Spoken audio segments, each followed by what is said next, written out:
Alors, on est sur la commune de Cuys, sur le territoire de la commune de Cuys, et on peut voir derrière moi l'aqueduc de la Vanne, un tronçon de l'aqueduc de la Vanne, donc, qui traverse cette vallée juste derrière par les arcades de Cuys, donc une double rangée d'arcades.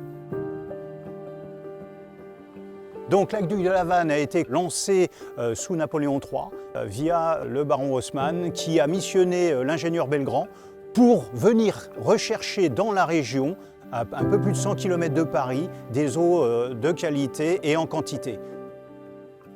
On a fêté ses 150 ans l'année dernière au mois d'août, puisque la première goutte d'eau est arrivée en août 1874. 1867, 1874, 7 ans, et à peu près un arrêt de à peine une année pour la guerre de 70.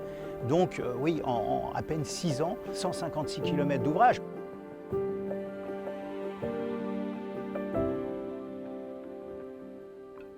Alors là, on est devant les arcades de Pont-sur-Yonne, où transite l'aqueduc de la Vanne. Donc actuellement, on est en arrêt d'eau.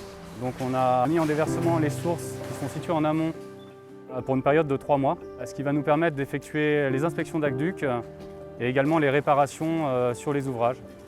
Donc pendant cette phase d'arrêt d'eau, l'alimentation va être compensée par d'autres aqueducs et également l'eau de la Seine et de la Marne. Nous profitons de l'arrêt d'eau pour effectuer des visites des ouvrages.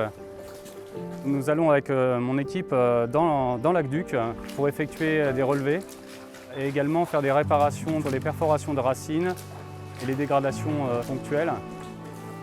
Tiens, là, tu as vu, tu as une racine perforante, là. Ah ouais. On va la faire, hein, Nico. Ouais, Nico.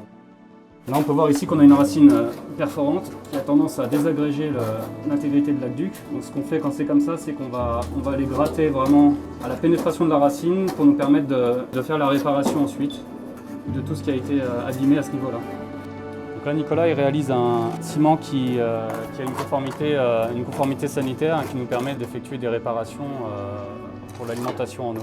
C'est un ciment qui permet d'être en contact avec tout ce qui est alimentaire.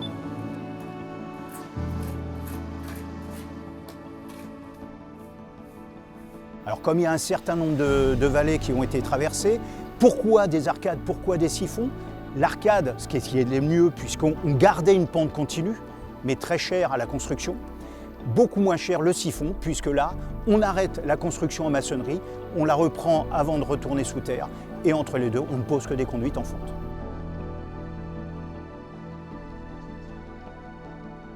Aucune énergie n'est nécessaire à transporter cette eau jusqu'à Paris. C'est une rivière souterraine qui, gentiment, met 3 jours pour arriver à Paris.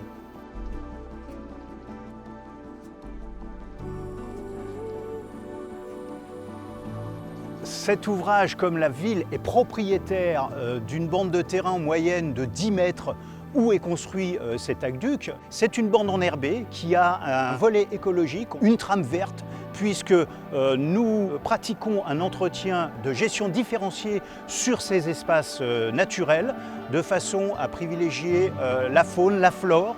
Nous ne pratiquons un entretien qu'avec des fauges tardives, une fois que les nidifications et tout le cycle de la vie animale et floristique et faunistique est fait. Il y a un peu un effet waouh. Quand je suis arrivé chez Haute-Paris, je me sentais vraiment privilégié. Et c'est vraiment une chance de pouvoir travailler sur des ouvrages qui ont été conçus avec beaucoup d'ingéniosité. C'est des ouvrages d'art exceptionnels qui fait qu'on a vraiment envie d'entretenir ce patrimoine historique vraiment remarquable.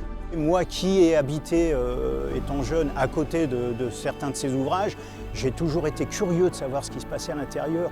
Et depuis que je suis rentré à Haute-Paris, je peux maintenant enfin assouvir cette curiosité d'enfant et découvrir ces ouvrages qui sont fantastiques et surtout de voir ce qu'il a été possible de faire au fin du 19e.